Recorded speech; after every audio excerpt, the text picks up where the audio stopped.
La répétition.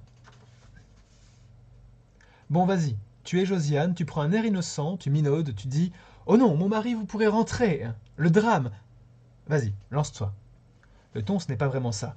D'accord, il faut une certaine légèreté, mais Josiane, elle a la trouille. Ta trouille à toi, on l'entend guère. Plus géniard, plus... Bon, c'est mieux. Baisse la tête, arrondis le dos. Tu te contractes, tu te crispes au maximum. Voilà. Et laisse aller pour finir. Ensuite, lui, ce qu'il répond. Viens chez moi, on sera tranquille. Je te débobine les répliques, mais cherche ton rythme, enchaîne comme si tu étais sur scène. Viens chez moi, viens. À toi. Non, écoute, tout le pays va le savoir. Dis ça avec plus d'emphase. Ces quelques mots, ils mettent en place la vie quotidienne au village, les ragots, les sous-entendus, les papotages des meumes qui épient derrière leurs rideaux, pour passer le temps, n'ayant rien d'autre à faire fiche de leur temps une fois les rideaux lavés. Toi non plus, tu sais pas trop comment le passer, le temps, dans la pièce. C'est pourquoi ce paysan, il t'amuse. Mec un peu frustre, avec une belle gueule. Et il a une pine haut de gamme. Tu le dis aussi, tu le lui dis au second acte, quand tu as enfin pu apprécier ses charmes de solide animal. Un super baiser qui s'ignore, qui s'ignorait, vu que les gens d'ici ont toujours pensé qu'il était plutôt débile. Les femmes n'en voulaient pas. Il est aussi le contraire d'un beau parleur. Toi t'en as marre du blabla, toi qui as épousé un journaliste. Le personnage du mari chroniqueur à la radio, c'est le point faible. On demandera à Luc de changer quelques répliques. Luc le veut grandiloquent, plutôt creux. Pour un presque premier rôle, il l'a bâclé. On continue. Demain, tout le village jasera, tu dis. Gilbert haussant les épaules, et alors, bande de... qui nous... ta ta ta ta ta, en est rien à foutre. À toi. Si Georges apprend, faudrait faire de ta voix quelque chose de plus charnel. C'est maigre et sec, ma pauvre fille. Tu as dit, il va me tuer, comme tu dirais, il va me demander de repriser ses chaussettes. Et maintenant, tu exagères cette menace, en fait, tu n'y crois guère. Tu t'offres une petite angoisse que tu cajoles, et c'est comme une jouissance. Tiens, pour les costumes, ta robe bleue soyeuse à franges. Le genre fausse ingénu. Le genre que tu te donnes dans la pièce. Une nana déjà blette qui se rend ridicule en s'efforçant de séduire de manière très puérile. Le paysan, Gilbert, tu lui en mets plein la vue. Parce que c'est un simple, qui jusque-là n'avait dans sa vie que les chèvres. On a le sentiment que ça lui suffisait. Mais restons-en au texte. Reprends tout ce passage, lorsque tu hésites à aller chez lui. Plus de brio dans l'accumulation des mauvaises raisons. C'est trop loin, j'ai peur du chien, le vieux berger, ton voisin, me les verra entrer. Et si par hasard... Oui, encore, c'est cela, du persiflage. Bon, tu ne t'en tires pas mal. À moi. Un gourbi puant, ma maison? T'es jamais venu t'es jamais venu, comment tu peux dire ça? Les autres sont doux, ton... Coupe-lui brusquement la parole. D'un rire hystérique. Et quand tu enchaînes... Ah, les autres, arrange-toi pour que ça ressorte. En deux mots, tu introduis le monde extérieur dans ton histoire. Tu as bien dû te rendre compte que ça pèse drôlement un village, sur chacun de ses habitants. Les autres du village, toi et moi on connaît, n'est-ce pas? Fallait voir leur tête, aux autres, quand on a amené la troupe. Centre dramatique régional. Dramatique mon cul, il bougonnait. Et puis du théâtre, quelle idée. Même le maire qui n'a rien d'un nulos a d'abord refusé qu'on s'installe. Pourquoi vous iriez pas vous établir en ville? J'essayais de leur expliquer à tous que notre but c'était le développement de la culture, en milieu rural. Ils ont rigolé. La culture, ils l'avaient déjà, cultivée, c'était déjà leur affaire. L'orge, le trèfle, la luzerne, les tournesols. Les tournesols, si vous saviez la peine que ça coûte, et les voilà qui démarrent sur les labours d'automne, les semis de printemps, la herse rotative, l'arrosage intensif au moment de la floraison, les besoins en phosphore et potasse. Moi, tous ces champs avec leurs fleurs, comme des petits visages tendus dans la même direction, je trouve ça plutôt émouvant. Mais à l'époque, j'en avais marre d'écouter ça, c'est l'avantage des hybrides. Le tournesol, merci bien, j'ai compris.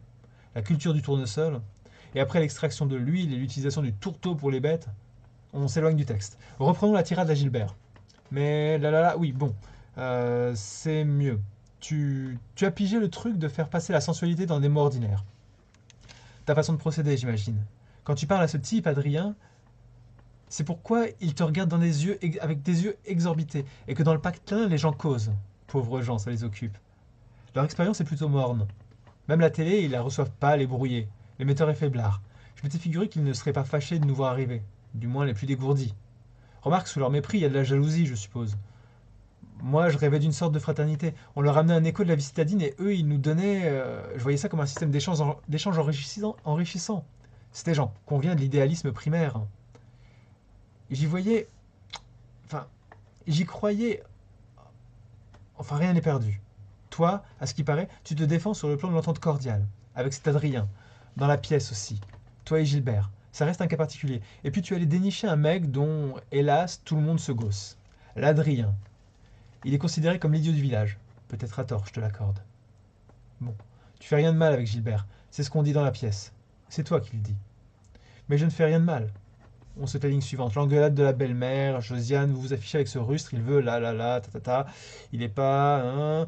Et si Georges, ma petite, ça finit là. Quelle imprudence, ma petite. À toi. Tu te fermes comme une huître. Et soudain, tu ripostes. Oh maman, je ne. Voulez-vous donc que. Vas-y, sec et froid. Tiens, j'oubliais. Maman dîne avec nous ce soir. Si tu n'as pas envie de t'occuper de la tambouille, je passerai chez le traiteur. Je vais au bourg cet après-midi. Oui, je le sais, ma mère t'agace, mais quand on est fils unique, souvent on se laisse coincer. Et tu n'ignores pas que j'ai cherché à la dissuader de s'installer ici. Je lui ai prédit qu'elle regretterait la ville. Curieusement, elle a eu un coup de cœur pour les champs de tournesol. Elle les a vus en pleine floraison. Elle a trouvé que c'était magnifique. Ce n'est pas le terme employé. Naïve et touchante, oui, ces grosses fleurs, toutes de même taille, alignées en rang serré. Un bon sujet pour le douanier Rousseau. On oublie qu'il s'agit d'une plante industrielle. On voit ça comme la douce folie d'un géomètre un peu poète qui vénérait le soleil, qui se serait offert un jardin adorant. Revenons au texte. La mère dans la pièce, elle est trop chargée. Les femmes sont présentées sans indulgence. Francine, par exemple, celle qui règne sur l'épicerie, quelle garce. En voilà une qui l'a bien campé, Luc. Elle te dit tes 4 vérités. Elle lui dit plutôt à Josiane, elle demande « Votre mari, qu'est-ce qu'il en pense ?» Alors tu te décides ? Qu'est-ce qu'il en pense, ton mari ? Ça ne colle pas. La réponse, ça n'entre pas dans la logique du personnage, parce que Josiane, elle en a rien à secouer des attaques de cette emmerdeuse. Elle devrait prendre ses grands airs et traiter par le dédain toutes ces conneries que l'autre lui raconte. Remarque, tu es assez dans la note. Voix haut perché, filet de vinaigre. Mais ça n'accroche pas. Un silence suffirait. Un rire ironique, un haussement d'épaule. On verra avec Luc. Il est d'une sale hauteur. Il est d'une sale humeur, Luc. Il se plaint de la manière dont Michel joue son Gilbert. Il dit qu'il n'avait pas prévu un paysan d'opérette. Moi, je suggère qu'on le remplace par un authentique cutéreux. Adrien. Tu dirais, viens dans la grange. Adrien. Ça te botterait ? Adrien, il est aussi ardent que le baiser de la pièce ? Attaque la scène. Oui, quand tu lui cèdes. À Gilbert, alias Adrien. Adrien, je t'aime. Non, Gilbert. Gilbert, je t'aime. J'aime quand... Plus lascif, plus voluptueux. Ça m'étonnerait que tu l'excites avec cette voix de patronage, ton mec. Fascine. Provoque.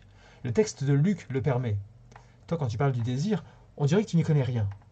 Recommence. Essaie en disant « Adrien, ça t'aidera ». Parce que tu dois bien lui servir des discours de ce genre. Quelquefois, à Adrien. Bon, je tiens pas à savoir. Continue. Non, non, attends, une question. Suppose qu'il te fasse un enfant, Gilbert. Je veux dire Adrien. Est-ce que tu deviendrais... Qu'est-ce que tu viendrais? Dans la vie, je veux dire. Un gosse, moi j'aurais aimé. Tu avais décidé que tu serais comédienne. Et je ne me voyais pas abandonner la troupe pour être plus souvent à la maison. T'aider avec les biberons. On a peut-être eu tort. C'est motivant, un môme. Sûr, il y a des lardons qui sont chiants. Le charme de l'enfance dans l'ensemble. C'est quand même pas du baratin. Et puis maman aurait été contente. Tout ça, c'est pas dans la pièce. Luc, il pourrait la développer davantage, sa pièce. Elle manque d'épaisseur. On aurait dû monter quelque chose de moins sommaire. Une adaptation d'un bouquin de Giono. Les paysans de Giono, ils ont une subtilité que n'ont pas ceux de Luc. Mais Luc est proche du réel. Sur Gilbert, on dirait cet abruti d'Adrien, le bouseux dans toute sa vérité. Ne te fâche pas, j'ai le droit d'avoir mon opinion. Reprends plus haut. D'accord, c'est la 4e fois que tu veux... Mais tu veux que je te fasse répéter ou quoi? C'est toi qui as demandé. Qu'est-ce que tu attendais? Que je te dise très bien, t'as un sacré talent, impec? Non, c'est pas impec. C'est pas totalement dégueulasse, mais il faut encore du travail. Rien ne se gagne sans effort, pas même les hommes, pas même un plouc comme Adrien, pardon, Gilbert. Pour te l'attacher, tu dois inventer des manœuvres. Donc on file la scène où tu te déshabilles, mine de rien, parce que dis-tu la journée est si chaude. Tu dis aussi ah le ciel est trop bleu, tu t'exaltes, tu as besoin d'être nu et qu'il te touche. Une vraie chienne en chaleur, ma salope. Oh je m'énerve, c'est ta répétition, à toi de jouer. Dans le ton que tu auras choisi, c'est ta vie. J'ai toujours su que tu me quitterais un jour. Mais ne compte pas sur moi pour payer les frais. Et préviens à l'avance, ça me permettra au moins de la préparer en douceur. Je parle de ma mère, elle risque d'en avoir une attaque. Elle qui a toujours déclaré qu'on formait le couple idéal, qui ne cesse de proclamer que j'ai eu de la chance de te rencontrer. Je vais te dire, je te trouve moche, je te trouve conne, tu joues comme une crêpe. Les scènes avec Gilbert, l'horreur. Avec Adrien, ça te serait plus facile. Tu aurais simplement à te laisser aller. Le théâtre et la vie, c'est pas pareil. Moi, par exemple, dans la pièce, je te menace d'un couteau, et dès qu'on a quitté les planches, je n'éprouve qu'une énorme envie de gerber. En même temps, je vois déjà l'article. Drame au centre dramatique régional. L'interprète principal du spectacle de l'été découverte ensanglanté dans un champ de tournesol. Les photos du journal, elles, sont en noir et blanc. Quel dommage. Parce que le rouge du sang, le jaune ardent des pétales et le vert vif des tiges feuillues, ça serait superbe. Dans la pièce, si le décor était un champ de ces saletés de fleurs grandes ouvertes. On peut rassurer Luc, ça fonctionne. Le couteau de l'amant dans la main du mari, oui, l'idée est bonne. Tiens, voilà comment je verrai la scène, la dernière. Le mari, si tolérant, saisit brusquement de la rage du mec trompé bafoué. Sa Josiane, cette pute, est dans la grange. Elle a fait l'amour avec l'autre. Elle s'étire, elle roucoule. La porte s'ouvre, le mari avance. Il brandit un couteau. C'est le couteau qui était... Hé, t'as la tremblote? Tu le reconnais, mon surin? Ouais, c'est le couteau d'Adrien. Et je l'ai ramassé dans la paille. Qu'est-ce qui t'arrive? Fini de bramer. Des hurlements, il n'y en a pas dans la pièce. Arrête, idiote. Tu vas muter tout le pays? Si on te trouvait avec ça enfoncé dans le ventre jusqu'au manche, Adrien, il serait foutu. C'est raffolé que tu as pris. Remarque. Remarque ça va avec le rôle. D'abord la stupéfaction, ensuite vient l'épouvante. Tu réagis un peu trop vite. Tu gâches la progression dramatique. On n'est pas au grand soir. Pas encore. Il reste des choses à mettre au point. Allons, redémarre. Explications, supplications, promesses. À toi de jouer, ma petite. Je te fais répéter, c'est tout.